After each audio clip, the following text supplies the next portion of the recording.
మొన్నటి వరకు ధనాధన్ ఇన్నింగ్స్ అయితే 6 లేదంటే 4 అన్నట్టుగా చెలరేగాడిన ప్లేయర్స్ కు చండీగఢ్ వేదికగా ఆఫ్ఘనిస్తాన్ తో జరిగిన తొలి టెస్ట్ మ్యాచ్ నిజంగా మన బ్యాట్స్మెన్ కు టెస్టే. కానీ ఈ టెస్ట్ లో తొలి రోజు పర్ఫెక్ట్ గా ఆడారు.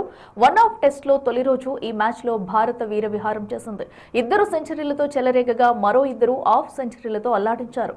ఆఫ్ఘన్ బౌలర్లు ఒకానొక దశలో తేలిపోయారని చెప్పాలి. ఒక రకంగా చెప్పాలంటే ఇండియాకు ఇది పర్ఫెక్ట్ ఫస్ట్ డే. తొలి రోజు ఆట ముగిసే సమయానికి 3 వికెట్లు కోల్పోయి 368 పరుగులు చేసింది టీమిండియా. ప్రస్తుతం క్రీజులో శుభ్మన్ గిల్, రిషబ్ పంత్ ఉన్నారు. టాస్ గెలిచి బ్యాటింగ్ ఎంచుకున్న టీమిండియా స్టడీగా గేమ్ ను స్టార్ట్ చేసింది.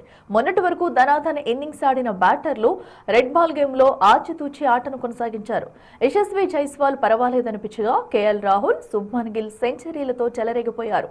సాయి సుదర్శన్, రిషబ్ పంత్ హాఫ్ సెంచరీలు చేశారు.